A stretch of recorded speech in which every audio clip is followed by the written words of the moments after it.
We're doing it. Okay, everybody, welcome to the Los Angeles Astronomical Society General Meeting of Monday, September 15th, 2025. I am President Keith Armstrong, and you are all awesome. Um, yes, give yourself a clap. There it is. All right, excellent.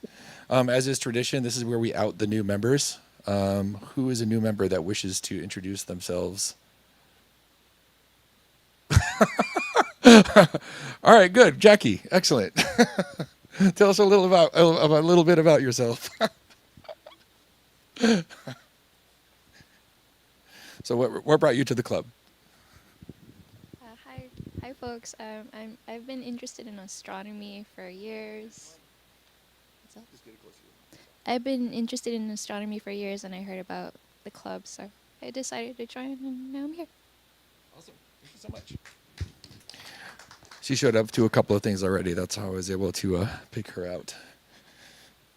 Is there anyone out there in Zoom land that wishes to introduce themselves?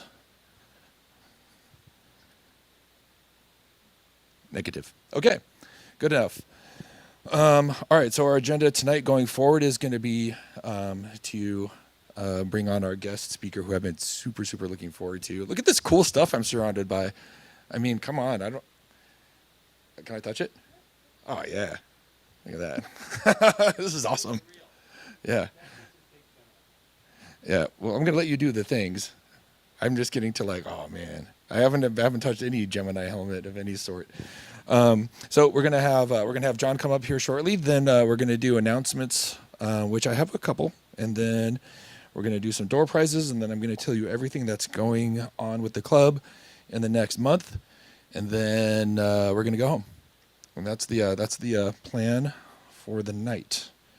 So, with only a little bit more ado, we will announce John, but I'll kick that over to Laura May. All right. So I could reread what was sent out about John. John Harrington, so a highly accomplished prop master with decades of hands-on experience. He is a veteran of film and television and has worked on many incredible shows, miniseries, From the Earth to the Moon, The Right Stuff. But I could tell you more importantly that I met him some months ago when he helped us on All Space Considered. I have no idea what I was doing, trying to organize a 1935 reenactment. So we were doing a time traveling episode of the show at Griffith Observatory, All Space Considered, and eventually was put in touch with John, and John was incredibly helpful, even printed a really cool Mars globe that was perfect, and told me a little bit about all the work he had done, and I was incredibly impressed and got to thinking that this might be a topic of interest to the Los Angeles Astronomical Society. How do we recreate space and physics and things like that for the big screen or the small screen? So without further ado, John Harrington, everyone. Okay. Sorry, I lost the very end of what you were saying, Laura May. Did you do the full thing? Did you hand it off? I mostly handed it off, yes, to John. Okay, great. Fantastic. I'm sorry. I was just trying to get over to your thing. All right, well, here he is John Harrington. Is this working? Yeah, it's right. Right here, over there. We're good. And how do we make my little pictures come I'm going to do that. Okay. Hi, I'm John. I'm a prop master. I do all kinds of stuff, from Good Girls Revolt to, Good Girls and Ted. I just did the Seth MacFarlane TED show. But I've had a couple of good points in my career that have been fake space stuff and fake technology stuff and doing that. So nothing I do is real. Nothing I do you need to be smart at. You just need to be able to look at something and make your own fake version of it. So I don't have too many pictures from the Earth to the Moon, which is the show I'm the most proud of, but I do have the trailer for it. So do we make this go? How does this work? Like I said, I'm not smart. I can make a fake one of these. Which button is it? Control the computer. What is it? Huh? What's happening? How did Evan do it? I don't know. Evan, how do you make the video go? How do you make the video go? Yeah, but how do we do that? The right arrow on the keyboard. Oh, there we go. Now click on the screen with your clicker that you're holding on the left hand, That, or just use the mouse. can we just do that? Oh, no, that's the wrong way. Back here. Back here. Oh, gotcha. Just click on it. Not so much. We're off to a good start. Yeah. That's right. We're faking it. Yeah, it's all fake. That's right. That's what we're doing. So one thing, where did you position? Yeah, that's good. What? See, so here's your mouse, your Yeah. clicker here, and then you just Go on to, there's only 2 of these videos, so we'll fake it through this. So- there's interference here with the metal. Oh. So this is the trailer from the Earth to the Moon, which is a show that Tom Hanks produced. I believe that this nation should commit itself to achieving the goal before this decade is out of landing a man on the This always moon gives me and chills returning to him hear safely to the Earth. Can we do it? We have to. Tranquility Base here. The Eagle has landed. 10, 9, ignition sequence start. 6, 5, 4, 3, 2. It is the biggest rocket anyone has ever seen. For the first time in the history of our civilization, a man is going to set foot on the moon. Retro, go flight. Control. No. You are go for the moon. We had some big glitch here, gang. 3 fuel cell lights, an AC bus light, a fuel cell disconnect, AC bus overload.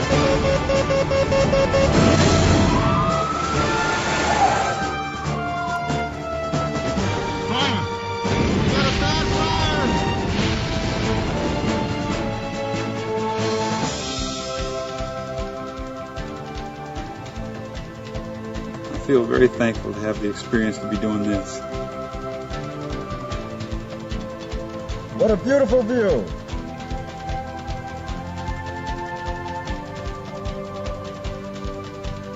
Oh my God. LB, you are going to the moon. America's greatest adventure.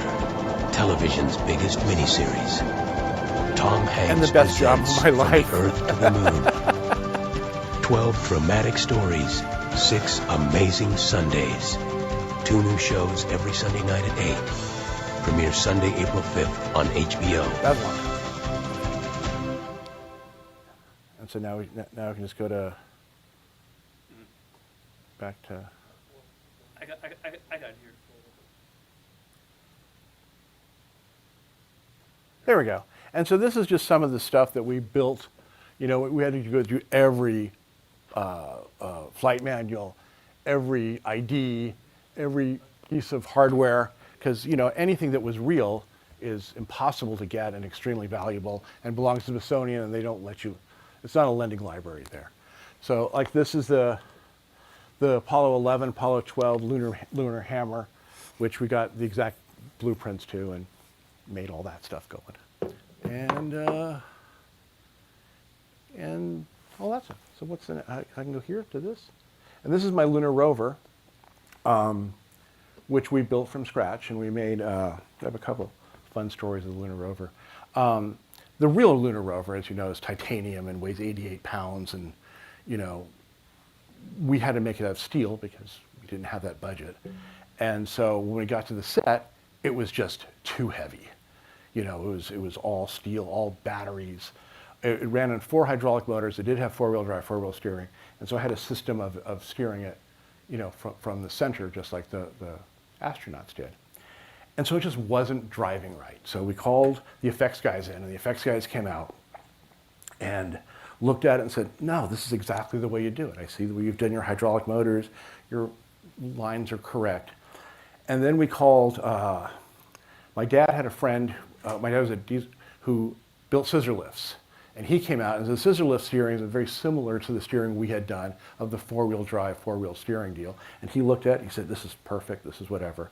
Then another friend said, I know a guy. And he came out, and this guy was like right out of Central Casting, just total lowrider guy with the wife beater and the cane and the hat, and he looks out and he looks at our thing and goes, oh no man, you're using T connectors, these should be Y connectors, and these batteries aren't going to give you the proper amperage for your hydraulic motors, and just kind of like laid out solution after solution. And it was just kind of fun how the guy you'd least expect to be your absolute, so you have to just kind of talk to everybody on that. And the other story of the lunar rover was for the Apollo 12 mission, which they got really, really dusty, and that's kind of a story point. The director comes up to me and says, give me a brush so they can be brushing each other off before they get back into the lunar module.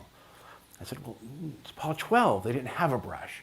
He says, well, I saw one in your prop room, why can't we just use that? He says, because that's an Apollo 15 brush, and you can't have that brush. He says, I'm just trying to make it interesting. I said, this is the greatest thing mankind has ever done, and you don't need a brush to make it interesting.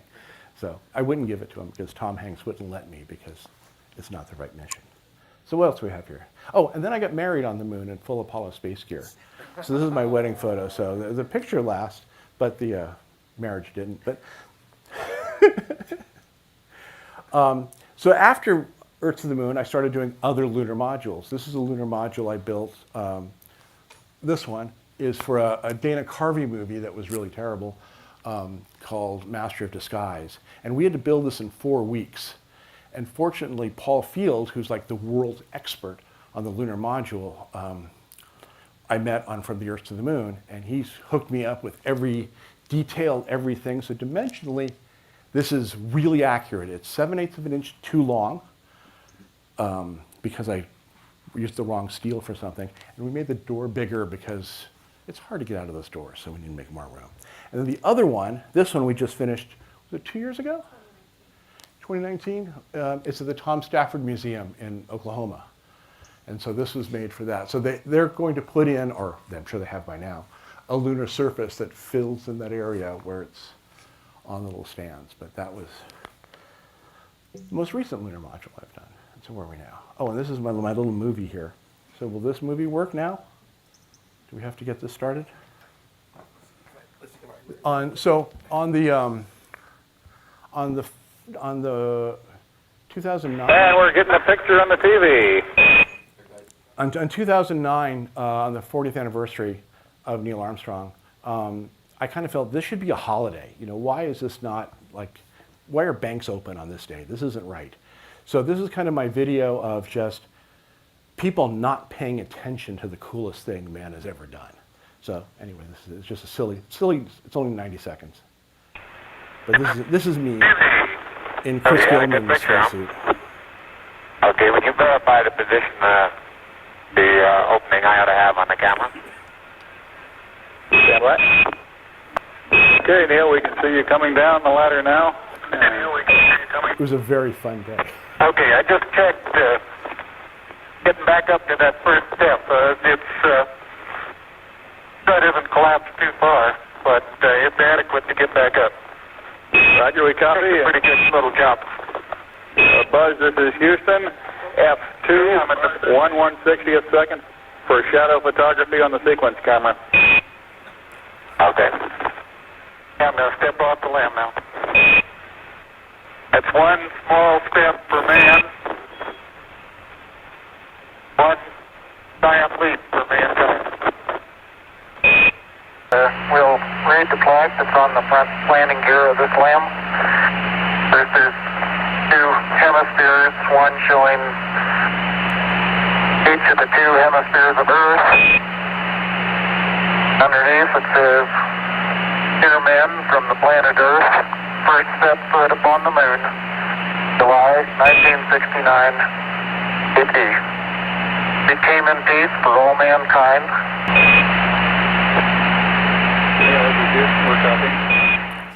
So we cut that to look ignored, but I was pretty much ignored by most people because walking through downtown LA full Apollo spacesuit, I guess, isn't that unusual. But so now we get back to.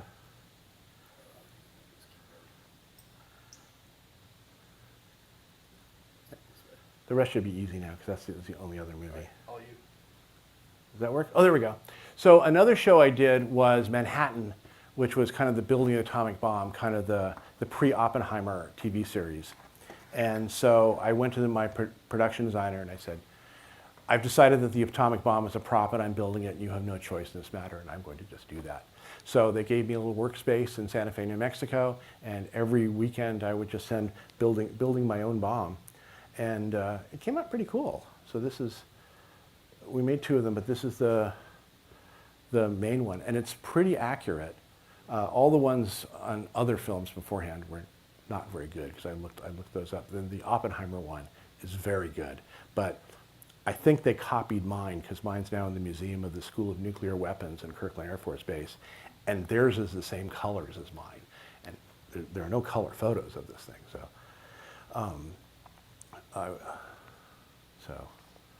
there's that. There's my bomb. Then I did a TV show called Timeless. And this is kind of another little thing where I recreated Marie Curie's traveling X-ray ambulance.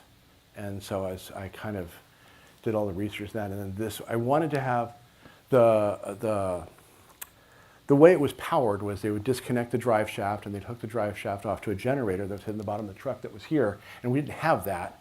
So this is actually 2 soup pots from the dollar store with frying pans on either end and an old piece of speaker that's on the end. So that was my kind of made for $5 Marie Curie X-ray generation device. And so, you know, it's just kind of fun to pull those things out of nowhere. Then this is a show called Amazing Stories that I did in Atlanta, and we had this P-40 Warhawk. Yeah, P-40 Warhawk. And we were able to buy a fiberglass one from some other show, but it had no interior. So it became my job to make the interior. So this is all kind of researched, and it's a lot easier to research World War II stuff because there's a gajillion books on it. And so this is my recreation of the P-40 Warhawk cockpit, and we did the seat and the other stuff. And then we're coming to The Right Stuff, which is a TV series I did that did not come out as good as Earth to the Moon. It did not have Tom Hanks driving it, but we got to make a lot of fun stuff for it. I was going to bring these rocket models. I had them, but we left them in the car, so you don't get to see them today. Ha ha. And so, you know, we built the Mercury spacesuits. Why is this? Didn't go. It's not. Stop going. Is this supposed to go now? Was it a video? No. Oh, here's Ham. This is Ham that another thing that didn't happen too well on that. You can't use chimpanzees in movies anymore. So we built this puppet that the plan was to digitally replace the face and hands because that's kind of easy to do, where the fur work is really hard. But the fur work on a puppet is really easy. So that's our Ham puppet. I just wanted to show. Seeing that it didn't make it into the show, I want to show it to as many people as possible. And then this are more cockpits for that. That's the Mercury capsule cockpit for that show. And this is an F-104 starfighter that I had to completely build from scratch. So, you know, there's my starfighter cockpit again. And this is what I do on my day off. These are my silly spacesuits. This is my kind of steampunk Lunaneer. I can't even say my own thing. And then, of course, the alien spacesuit, which is one of the coolest spacesuits ever. I'm out of pictures, so that's it. So Chris Gilman at Global Effects lent me this Gemini helmet here, which is kind of a cool thing, which you can look at. And then the lunar hammer and the brush. And what else? Oh, this is a cool thing that we made for Manhattan that I'm out of order here, so but this is what they carried the plutonium sphere for the gadget. So it was prepared and carried in this, which the original was made out of magnesium, and no one has been able to tell me why, so if anybody knows why. But that would be the plutonium sphere that would cause the detonation. And so it's just kind of a cool thing. Now, when doing research, any books before 1990, the negative of what this looks like was scratched out. So this wasn't declassified until the 90s, of even what it looked like. which is neat, I guess. So, and this is actually left over from Apollo 13, that movie. This is the lithium hydroxide filter from the command module that they had to modify to work with the lunar module for that whole scene. And this kind of came in a bunch of stuff that I got from Apollo 13, one from the Earth to the Moon. But it's kind of neat. So anybody have any questions at all about anything? Got to keep me going. Yeah. Firstly, how about a round of applause for John? Yay! I'm not much of a speaker, but yes. Oh, yeah. Hang on. The cockpit dials in the cockpit, how detailed were they? Did you have put needles on? I put needles on servos. And did you have the glass in front? You had the glass in front, yeah. And we did all the different layers of it. So how? And we would have them So printed what's on. involved in making something like so detailed? We 3D printed the bezels, and then cast the bezels out of urethane, and then those had laser cut plexiglass pieces into it, and then I would just mount a servo onto the needle, and then we would print with like a UV printer, which would give us more raised letters, so we kind of get that fakeness of the radium dials. They weren't actually radium, but they kind of had that feel, because that thickness, and doing that. And then like the altimeter, I just took one of those little dollar store clock motors from the craft store and just hooked the needles up to that, and then put a servo on that so it'd spin. So it actually ran on a base 12 instead of base 10, but you didn't notice that, But yeah, we had a lot of fun kind of getting those just right and sitting there with your remote control, making them all move around. And so I've done, yeah. So example, is that hammer, is it printed or is it No, this is all machined out of aluminum. This is, and the whole 3D printing thing is all very new to us because, when we did Earth to the Moon, we just had fax machines. It was very, very, you had to sculpt things and you had to make things, but now 3D printing is making things so much easier and so much better. Now it's in a job to use it. So if anyone's doing a good space movie, give them my number. I have another question up here. Yeah. Hi, thank you for coming. I have two questions. Okay. The first one is, how did you get into this work? And then the second one is, if you could describe a little bit your process from being contacted to do a certain project and what that entails. Oh, okay. I kind of have no attention span, so I kind of do a little bit of everything. And I'm kind of, that's kind of the person I am to do things. But then when I would get I've always been building stuff. I've always been molding things. I used to make all the rubber guns at Hand Prop Room. I do a lot of fabrication and molding and that kind of stuff. But the process is, you'd get your script, and the script would land on your desk. And whether it's the story of a teddy bear smoking pot, which was my last show, or housewives robbing banks, which would be Good Girls, or Raylan Givens shooting Walton Goggins, whatever that is, you just have to break that script down and find out what you need, and then what they want, and then you kind of bring your suggestions up to the director, the producer, and then you do the historical research. And what was great about shows like Earth to the Moon and The Right Stuff is you just find people to talk to, and because I find that people who are experts in these things love to talk about it, and if you just take notes, you can get wealths of information of stuff. I actually got to talk to the guy who designed the wheels of the lunar rover, and he told me the whole process of that. So when we recreated it, we were able to recreate it off of his blueprints. And we had Dave Scott was on the set of Earth to the Moon all the time, so we got to ask, hey, what's it like to walk on the moon? There you go. So the research part is really fun, and to kind of look up like the cockpit of the P-40 was fairly easy because you can find lots of blueprints with dimensions. But the F-104, There were no dimensions on anything. I could find drawings, but I couldn't scale them. And there's nothing to scale them off of. So I had to find some F-104s in Orlando and go out there and measure them physically. And the only part that was real on the F-104 was the canopy. I was able to find a real surplus canopy, but I had to build it before I got the canopy. So if my scale was off, my canopy wouldn't fit. So it was really, you know, interesting. The helmet. Yes.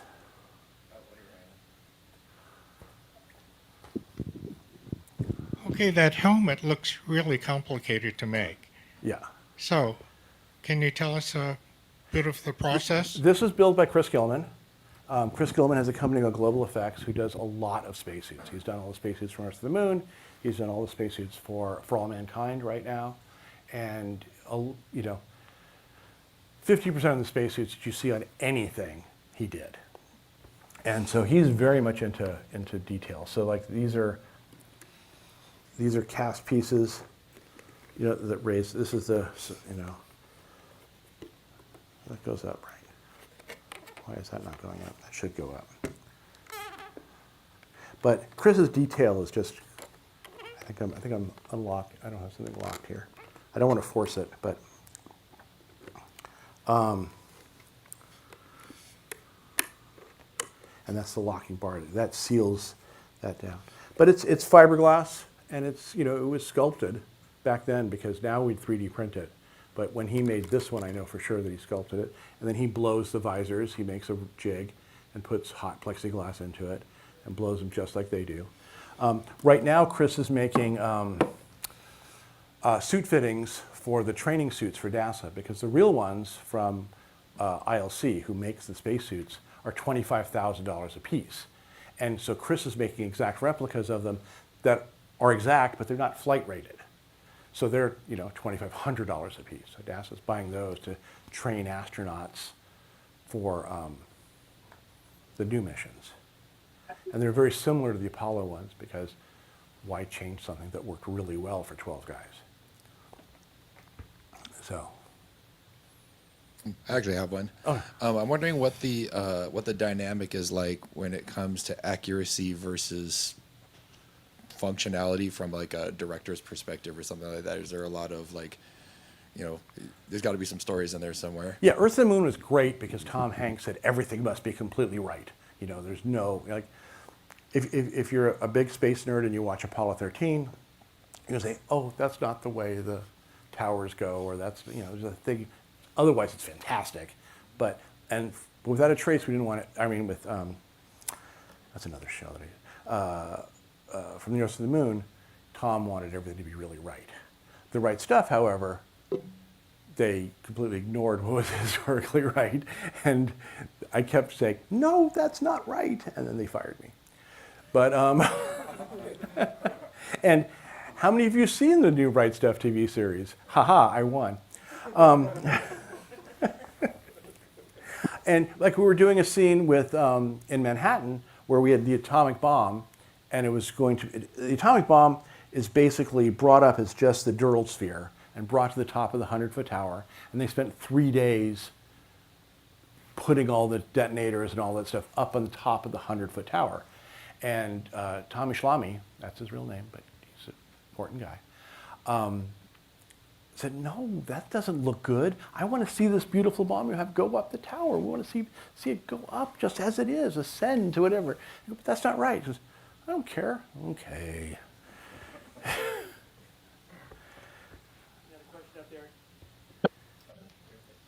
Coming up.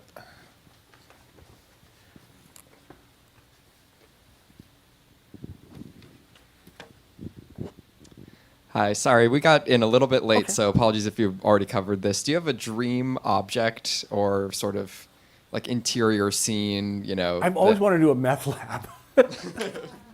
In space? I don't do just space stuff, but I mean, you just have to ask that, you know. I mean, I've done a lot of, so much marijuana, so I have so many moonshine stills, but I've never got to do a meth lab. I've always wanted to do that. But that's, but space stuff, just, you know, any of the Apollo stuff, you know, it'd just be great to do a Skylab movie. You know, we need a Skylab movie. We have a Skylab 2 window. Oh, really? It's accurate. That It's- you can totally buy from us. I went to Please.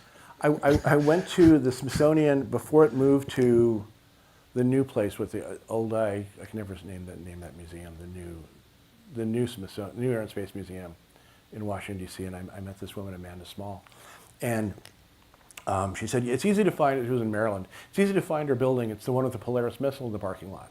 So found it, went in there. They were getting ready to move, so there was all disheveled and all stuff. She says, "Well, come in here. Let's see this stuff first." And so we went into this like storage container that had all these air conditioning tubes all over it because apparently there was a problem with the air conditioning in the building, but this room had to be protected. So it had all these air conditioning into it. So we go into this little cramped room. It's all these metro racks that are all laid out like a morgue. And she goes, everyone wants to see Neil first. And she pulls back this sheet, and there's Neil Armstrong's original spacesuit laying in front of me, like the Shroud of Turin, but real. And it was just, and she picks up the helmet. I found this.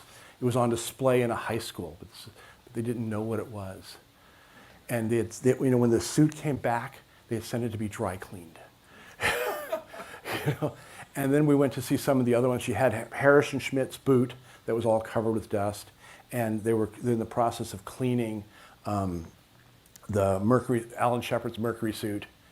And Fred Hayes' spacesuit was in a museum that got hit by Katrina.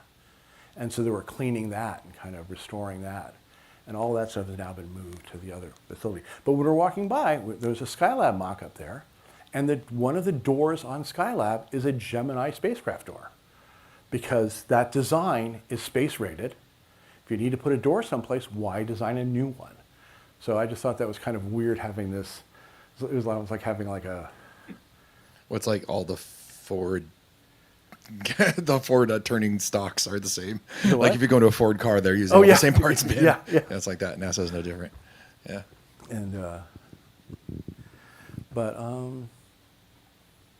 so yeah, but hopefully we'll be more. Yeah. Glad I don't have to do that. Second question is,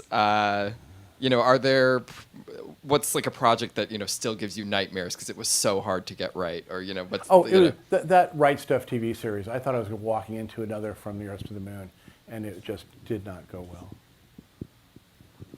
That was very scary. And, but most of the stuff, I love my career. I love my job so much, right? Do I not love my career? Sorry, I just meant maybe like one that was really complicated. Complicated is a joy. The harder you make it for me, the better it is. I want to have to worry about what's completely accurate to make this atomic bomb and get all these details right. That's the funnest part of the job. It's just a TV show. So how bad can you do, It's like, at the end of the day, little Tommy still gets a kidney. It doesn't affect anything if your TV show isn't as good as you want it to be. But, my buddy Chris and the other friends of mine, just like really obsessed on getting that container just right and getting these, visors exactly. And, he's got the serial numbers engraved on this brush. He's way more obsessive than I am. Hi. Yeah. So you explained the process with getting a script and going from there. Sorry. And a follow-up question, with all of the advancements with special effects, has that affected what you do as far as having to integrate props with special effects that maybe didn't exist 10 years ago that now do? Yeah, like I said, I just did Seth MacFarlane's Ted, and that's a digital character. So that character never exists, is never there. And so when he's handed a prop, we have to have ways of having the actor pass off that prop, and then as soon as Ted touches it, it becomes a digital asset. So we have to kind of keep track of exactly what's going on and deal with the digital asset things. I'm trying to think of other examples of that. Like we're trying to do with Ham, the chimpanzee, if we'd given him a digital face, and then we just have a puppeteer, do the fur part, that would have worked really well. But again, I have another one. Yeah. So I'm kind of curious. Well, I guess it's kind of twofold because now with movie props themselves becoming celebrity, like kind of things, there's a gestalt to that as well. But do you ever get requests to rebuild stuff that you've already made for private stuff? I haven't, but I used to. I worked on Star Trek 3 in the jewelry department, and my friend Maggie, who get that all the time, and she'd just make it really expensive and just do it. Right. Seems like that's probably. But I mean, back in the '80s, props were so. I mean, I found Gort's helmet from Day the Earth Stood Still. What am I doing? I'm not doing that. At Western Costume, and I rented it for $80 and kept that for 27 years and sold it for a lot of money at an auction later on. Right. But yeah, it's because now that whole prop store thing, it kind of creeps me out because these are what I do. I don't want anyone to. I see. Yeah, I get that. What about on Zoom? I see Laura May has one. Yeah, hey John. Thanks for showing all these things. Hopefully we can maybe bring them up to the camera as well for the people who are on Zoom. What I wanted to ask you is, what are the recent space shows or films that look the most accurate to you prop-wise, and what are the ones that don't? Maybe you can't answer that, but at least the ones that are the most accurate to you. I'm trying to think. What? Yeah, First Man had some good stuff, but they just didn't know who Neil Armstrong was.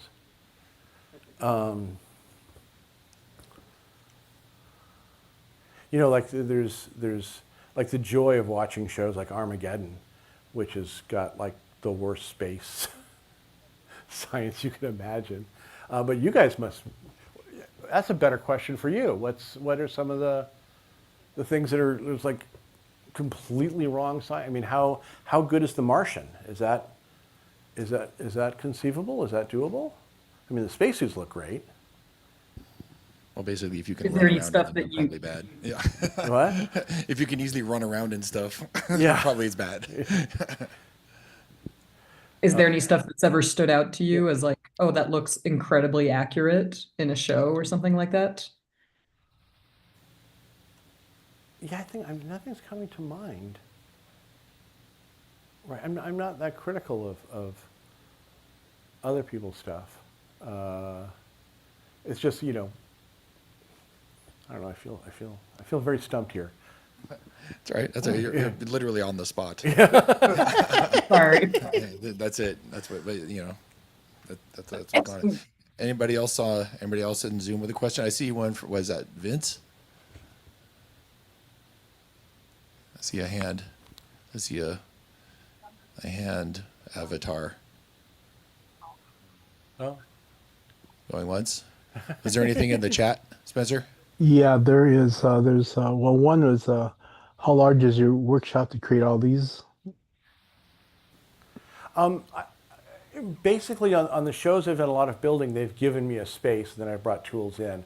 At home, I'm kind of in this preparing for retirement and setting up mold shops and metal shops and stuff at my house. So I have a 60 by 20 foot storage thing, which mainly holds a lot of police gear and ambulance stuff and things like, because I do all kinds of shows. Not too much space stuff because that's always very proprietary to that show. So I mean, I was kind of like had to borrow stuff to bring this stuff here today. But I have a fair amount of space. It's actually pretty good. Over here, Keith. Hello. I'll give you one. Well, I'm going to give myself an opportunity to walk slowly. How much of this stuff do you get to? Well, I'm going to have my own question. ¿Por qué no los dos? How much of the stuff do you get to keep? Not a lot. Not a lot. I mean, most of it is asseted. I guess on the same note, is there, if out of all the props you've done, is there one you would have wished you could have kept? I'm really proud of my atomic bomb, but I'm really proud that it is in a museum, at the School of Nuclear Weapons, which is a museum you're not even allowed to go into unless you're studying nuclear ordnance. What would you do with it if you did get to keep it? Rob banks. With a bomb? You can merge it with your lunar lander and drive it around. Yeah, because that stuff is too. Chris has a fiberglass mold of a Mercury capsule, and I really want to make a Mercury capsule just to float in my pool. Nice. Nice. What else in the chat, Spencer? That was about it. There were a couple of questions. There were actually comments about the right stuff. And people weren't concerned about the details there. Oh, what was that? Was that the right stuff? And we're talking about the right stuff TV series, not the movie. Can we bring I have a those question. items?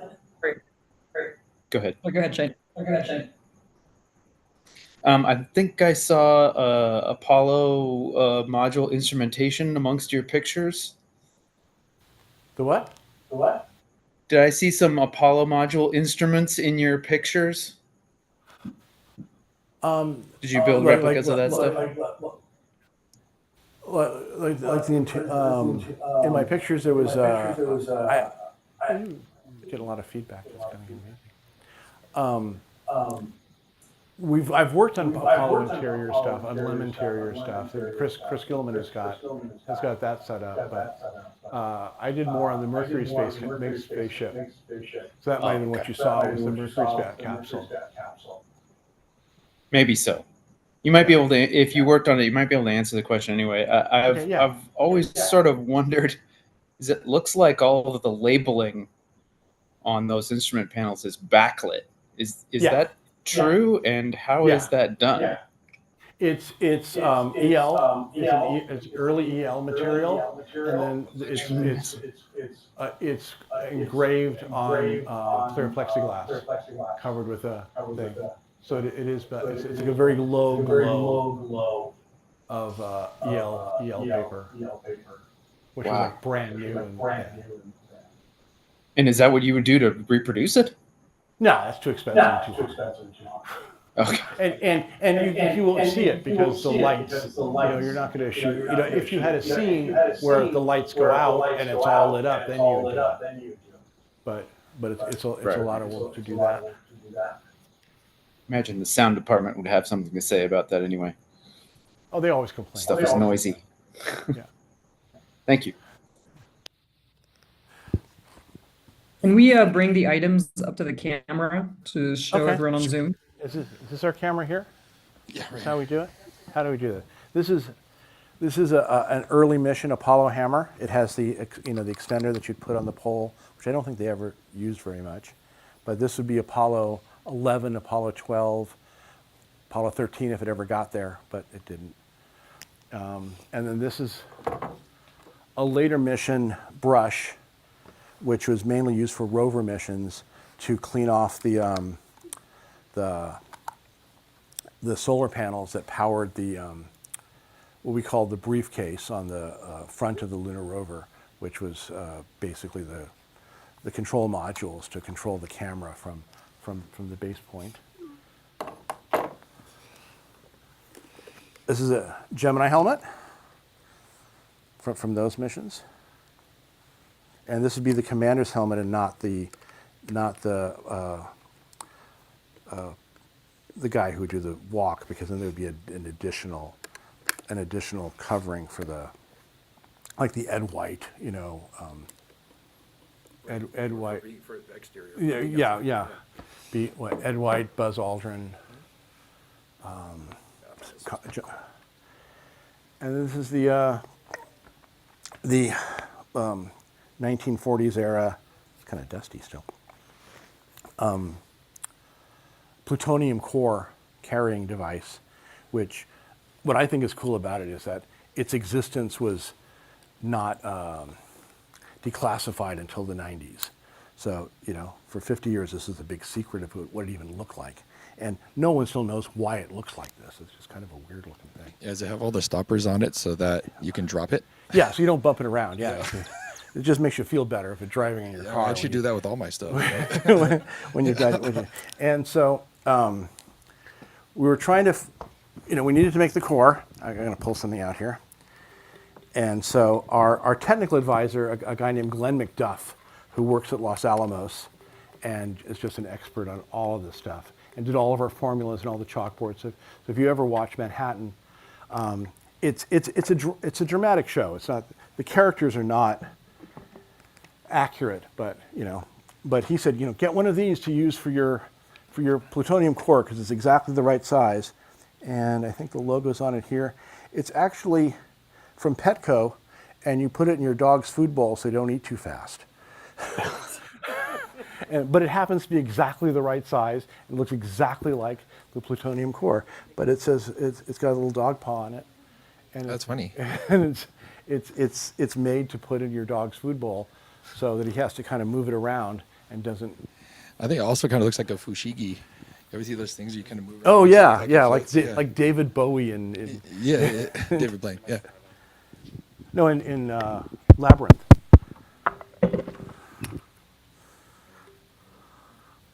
Justin raised his hand. Justin? Yeah, that was a really awesome talk. I enjoyed it particularly because I'm working in an art department, props department right now, and I was curious. What's that? What show? It's a spin-off of Yellowstone. Oh, okay. But I was curious, since I'm in the thick of it right now. Is Ian your prop master on that? No. Okay. A gentleman named Lenny. Lenny? Yep. But I was just curious, since I'm in the thick of it right now, which department gave you the most headaches working with? Oh, the prop department, of course. No, no. I mean, one of the things I really like about being a prop master and being in the prop department is you have to deal with every single other department. Sure.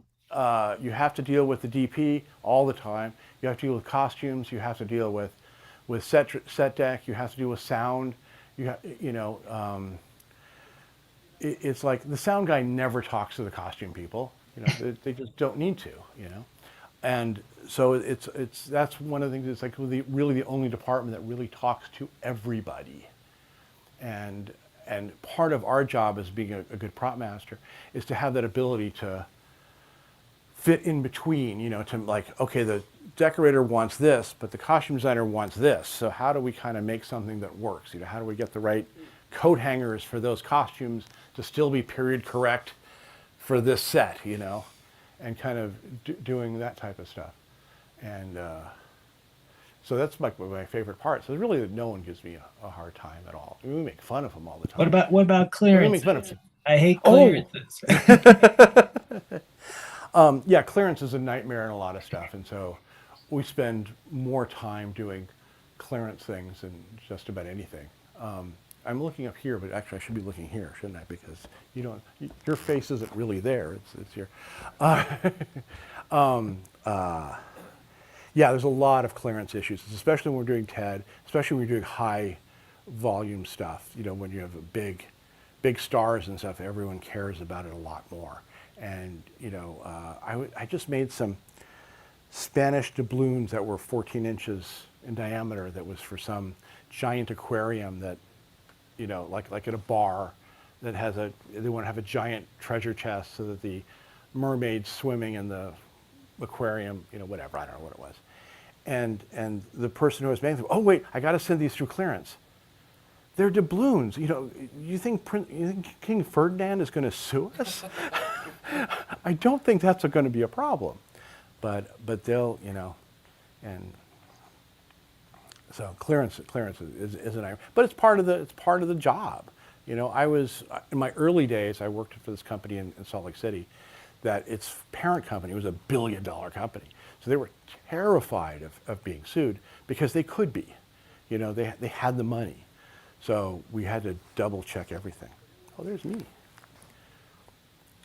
Laura May had a question. Oh. Yeah, I loved you showing the Petco plutonium core. When I worked in entertainment, I remember one of the props that I thought was so surprising was finding out that ice cream was mashed potatoes, for example. Mm-hmm.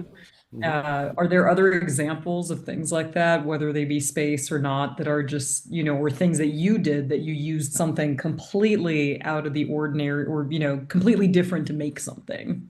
Well, on that first lunar module, the ground radar antenna and the S-band antenna are both walks, you know, and then there are parts of baseball bats in those antennas and a lot of sprinkler stuff.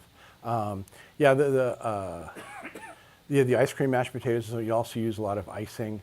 I have a really good dog shit recipe with Nutella and Nestle's Quick that works really well, and you just put that into a Ziploc bag and then squeeze it out, and then people can step in it. And the human ash, for some reason, edible human ash has come up more times than you'd ever imagine it would in scripts. So we have this whole thing of activated charcoal and cinnamon and powdered sugar and Nestle's Quick again, because you got to put Nestle's Quick in everything. Is Did you there ever make lunar dust with it? With what? Lunar Did you ever have to make lunar dust? Well, what we used for lunar dust was decomposed granite. And so when we shot, let's go back to Earth to the Moon since we're talking about that. We had an acre of lunar surface, and it was inside those dirigible hangars down in Tustin that just burnt down. And so that's where our lunar surface was. And our DP wanted to have a single source of light with no atmosphere. And so what we did is we got every 15K xenon lamp that is made and had a few more made. And then we got the back of a milk truck and we shot every light into the back of the milk truck so we get one shadow. And it worked really, really well. It was really kind of bizarre being there because, you know, you'd hold something up and it would be light on one side and dark on the other. And it was really a good effect. His other idea was to hook everyone up to helium balloons. So when I was married, I was hooked up to a 40-foot helium balloon. And so I had the 1/6 gravity walk, you know. That's cool. That's all Gail Tattersall. Gail Tattersall's brilliant. Is there, what are your favorite places to go junking for to find parts and stuff? Any out-of-town surplus place, because all the ones in LA are all picked over. so if I go to Albuquerque, I'm just going to go right to the industrial salvage place, and it all depends on what you're working on too. You know, if you got to find stuff that's more 40s-ish and period, you go to a different place, and you know, or steampunky things. But I did a just an idea of that type thing. I don't have pictures of it set up here, but a friend of mine said, my buddy's doing a music video and he needs a kid robot. And I go, okay. He says, but he only has $500. Okay, well that means I'm doing it for nothing. And so if I want that, I want a challenge. So I'm going to build you a robot, but I'm going to buy everything from IKEA. So I just went to IKEA and I just bought lampshades and things, and I just made this little boy robot, put some servos in its head, and walked around. All from IKEA. If I had pictures of it, would be a better story. So next time we'll do the IKEA talk. Awesome. Any other questions here? I can't see the Zoom anymore. Let me see. So I can see it this way. Yep. It wouldn't work very well. Yeah. That don't work well either. This is also fake. Maybe they all went away. They bored them all. They killed everything. Well, there's you. That's me. There's your old you. Oh, yeah. There's me again. All right. Well, that's it. All right. We're calling it. Thank you, John. Thank you very much. It was fun. I hope I wasn't too disjointed. Oh, that was awesome. I like the IKEA answer the best. It was the best for last. I'll show you a picture of that. Yeah, I want to see a picture of that.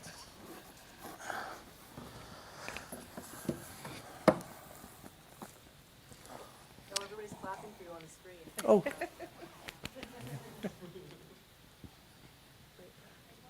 Awesome. Okay, that's great. All right, so now for some club stuff. I'm still surrounded by all this cool space things. Can we borrow these for everyone of these from now forward? Oh man, I got to get the astronaut suit so I can do one of these. Which one? The one that you walked around the city in. Oh, that one. Yeah. I want to be doing that. You guys can try to hear me through the helmet. But by the way, I don't suggest wearing that. If you're going to wear it, pick a better date than July 20th. Oh. Fair enough. Fair enough. Okay, club stuff. Worth noting, we had our family night last Saturday, and the debut of that new 22-inch f3 Dobsonian worked out great. Thank you to Bill McD for cleaning up the mirror on it, and then circling back around to thank Paul Dawson for donating it, Randy Canfield, Shane Winter, and Bill McD to go get it from Alancha and to bring it to Lockwood. That was amazing. Also debuting at Lockwood last weekend was the warming hut with new fresh furniture. So I know we're getting into the colder time of the year, and it dipped into the high 40s last weekend. But fret not, there is a place to warm up and complain about the cold with other people that are cold while you are getting warmer instead of while you are continuing to be cold. Beyond that, there's a little pet project that me and Ben Guthrie are working on to build a astrophotography kit for training the club that everyone will get a chance to use, and Ben will train you how to use it. It's based on ZWO equipment, and we're cobbling together as much of it as we can. ZWO has been really helpful in giving us discounts for some of the big ticket items. But if you are a ZWO astrophotographer and you are tired of having extra stuff lying around your house, we are looking for stuff like tripods, guide scopes, guide cameras, and perhaps a planetary camera. So if you have an old one of those that is not up to your lofty standards, maybe they are up to our less lofty standards, and we'd be interested to hear from you regarding that. And to that end, we're also looking to sell off a couple of surplus pieces that we have lying around at Garvey that are still worth something to raise funds for this kit. We have a Celestron CGE tripod and mount that originally came with the 14-inch Cassegrain telescope that lives in Carson Brucker Observatory. It's in good shape, dare I say great shape.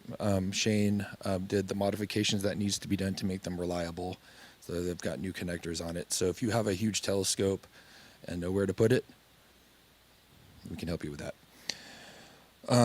Other things worth mentioning, we have, these, you'll note the hat. This is relatively new. This is our Centennial logo. And if you're interested in buying a Centennial logo hat, there are 3 left. And reach out to me at president.laas.org and let me know where you want to meet me to get it. Proceeds, 100% of the proceeds go to the Lockwood 5 development project to put a home on the range up there.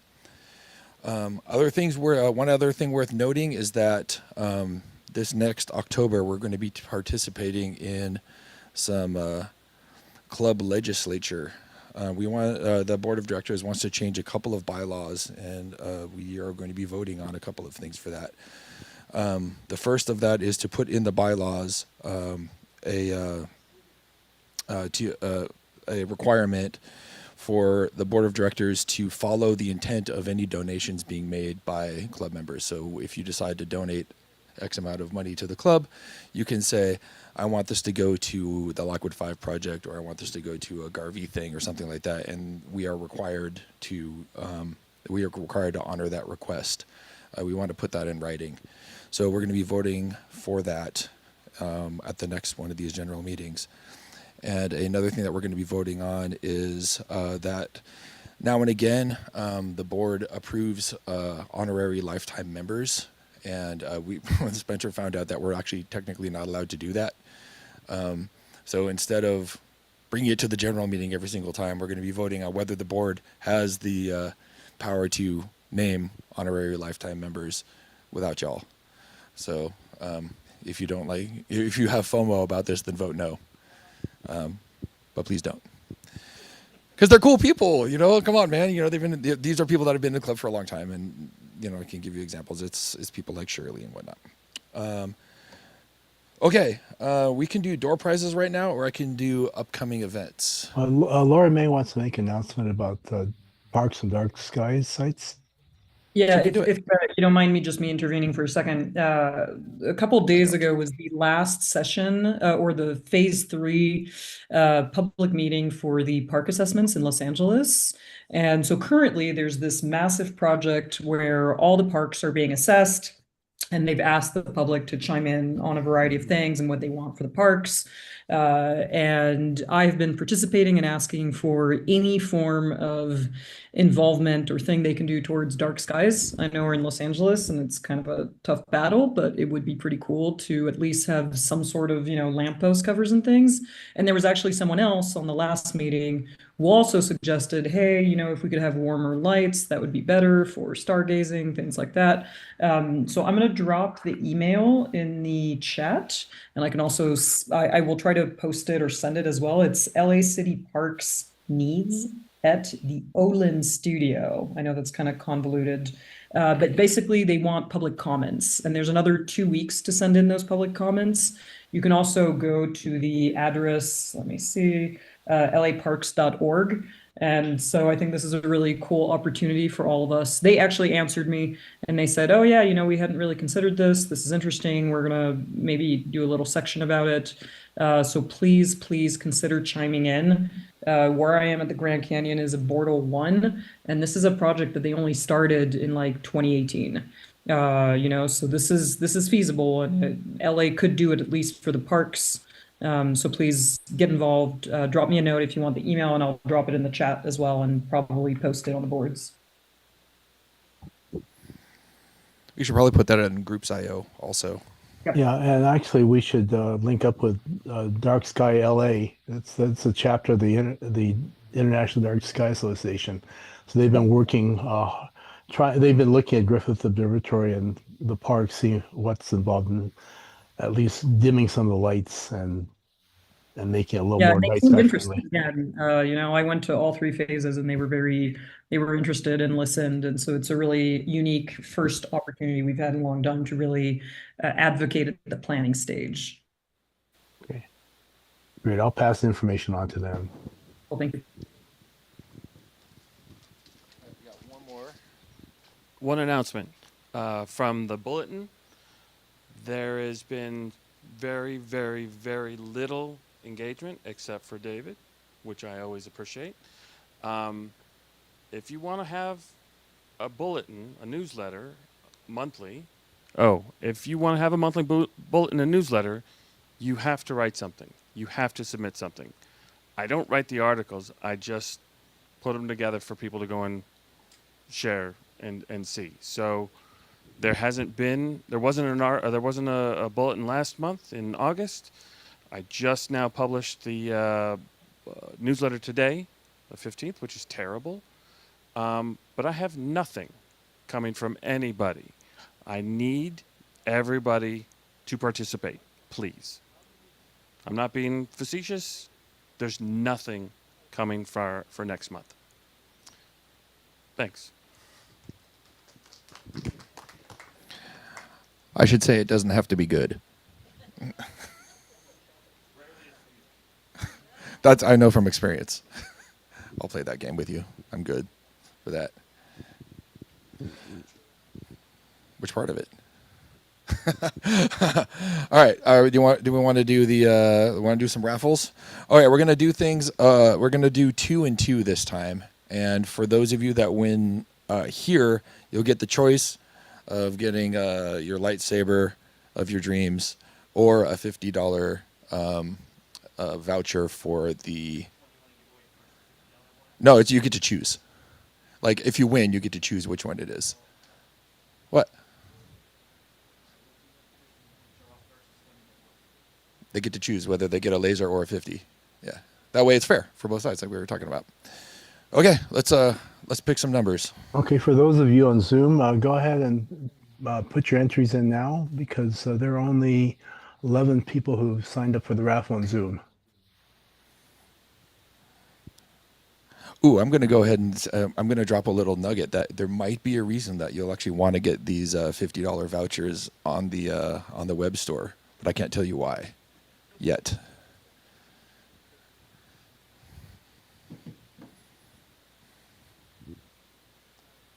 And when we give out the $50 one, I'll give the laser here, Spencer. But when you do the $50 one, I understand. Oh, they get to choose whether they want a laser or $50. I understand. So both of them. Both of them have a chance? Yeah. Oh, so then, okay. So either way, if they're getting the $50 ones, Spencer, could you take their information with the emails, or do you want to do that, Keith, so they know how to get a hold of the stuff? Oh, Justin's here? Oh, Yep. hi, Yep. Justin. Hi, Okay, guys. good. So you're going to handle that. Great. Okay. The first number. Ready? Get your tickets out. Is there anyone who didn't get a ticket, first of all? Did you get it? Everybody got a ticket? We're good? Okay.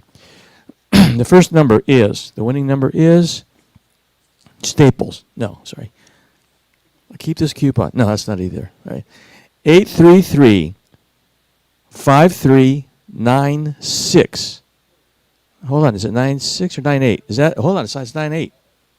Is that 98? Can you see that? It's an 8. So the last numbers, boy, my vision here is going, is 98, 398. You got it? There you go. What would you like? The voucher, okay, and your name, so you get that? Okay, and the second one?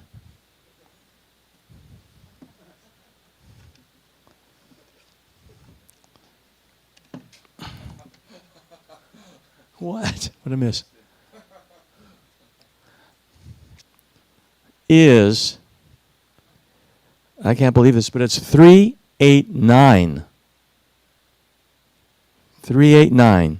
833-5389. Right over there. Okay.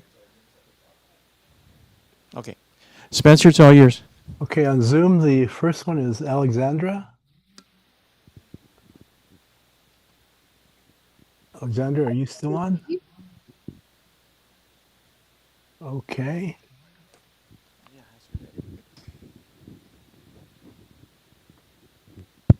So I'm sorry, Alexandra gets her choice of either the laser or the. Well, I mean, I reckon for the remotes, they're just getting the voucher, and that's the long and short of it. All right. The For first people one here. Okay. You earn the next- choice for putting your sweat equity into attending. That's what you get. Okay. Next one is. Let's see. Hang on. Laura May. Did I just win another laser? No, you No, get $50. you- In the, yep. You get $50 on the store. They give yeah, exactly. Kind of think that just should be an option here. You can get $50 worth of lasers all in one bundle. Okay, fantastic. Congratulations to all the winners. May your days go from dark to light from this day forward. Okay, so upcoming events that we have for the club. Our next general meeting is going to be here on October 20th. Our next Griffith Star Party is going to be on, September 27th. Our next Silver Lake Outreach will be this Thursday, 9/18. The big one's going to be our 1-year anniversary of us really doing this hard is going to be on 9/25. We have our Santa Monica outreach on Saturday, 9/20th, which is this coming Saturday. We have a school outreach on 9/26 in Van Nuys and another one in Agoura Hills on September 30th. The next family night, don't worry about it. It's not happening until next year. So sorry you missed it. The last, I would say the last potluck was pretty good. R.I.P. until next year. And then we have Dark Sky Night this coming Saturday on 9/20. So if you want to see the big telescope that I was talking about earlier and check out the decadence and luxury of our new warming hut, partake in that this Saturday. We have a Mount Wilson Star Party on 9/27, which is cool. I don't know how many of those we're going to get. That could end up being the last one of those. So if you want to go up to Mount Wilson and do some outreach, I recommend it. It's a really great time. Come do that. For those of you that paid for the 60-inch night coming up this month, that's going to be this Saturday at 9/20. We have our next board meeting. If you want to see how jurisprudence within the club takes place, that's going to be October 8th, Wednesday, Zoom only.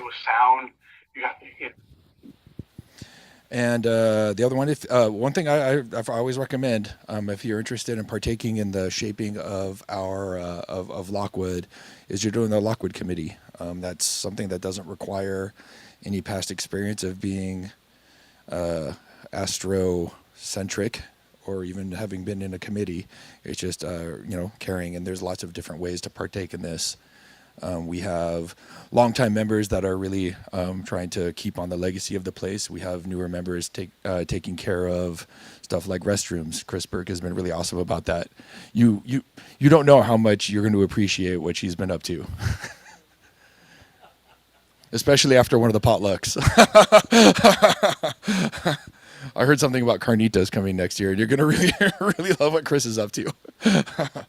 So, I believe that's all the things. We're going to have Science Night next month, so I'll announce that during the next one of these. But yeah, I'll make the official announcement next month. It's just keep it on the horizon for you. That's a lot of fun. Our biggest Garvey experience of the year. Oh yes, and also, how many people are coming for that? I just got a call from USC. They're going to have 20 doctorates or postdoctorate people there, and they're going to be. It's a Chuchupate, which is right on the way to our Dark Sky Night in Fraser Park. So I'm going to be there at 6:00 with 2 of my EV scopes. If any of you want to show up or have time to be there to help out, that's fine. There's only about 20 people, so it's not major if you do or not. But they're going to give us an honorarium. They're going to write a check to LAS for us. Is it a star party? Are they bringing stuff too? No. They're just coming to hang out? Okay. Very cool. So the official name of that place is the Fraser Mountain Trailhead, close to the Chuchupate Ranger Station. It is relatively close to SCAS. Unfortunately, if you end up going to that, you can't go to Dark Sky Night because you'll be arriving after sunset. But honorariums, very cool. And USC, very, very cool as an alum. Okay, everybody, any questions about anything? There's going to be an event in Memorial Park in La Cañada on the 27th as well. That's going to be they're asking for a couple of telescopes there for their movie in the park night. So that's on 9/27. So that's on the same day as the Great exactly Star yeah Party. Yeah. And also the Mount Wilson Star Party. We're going to be triple bagging it that night. But if you happen to be in the La Cañada area and you want to keep it close to home, Nope, not yet. Yeah, we're going to let that horror unfold when it happens. I believe that's all this is fit to print. Thank you all for coming. Let's have another round of applause for John. That was super cool. And thanks for letting me keep this. That's super awesome. I've always wanted one of this.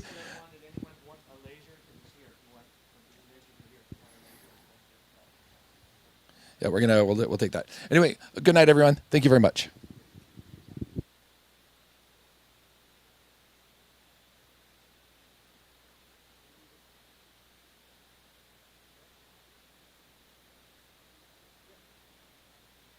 Okay. Hang on just a minute, Dave. Let me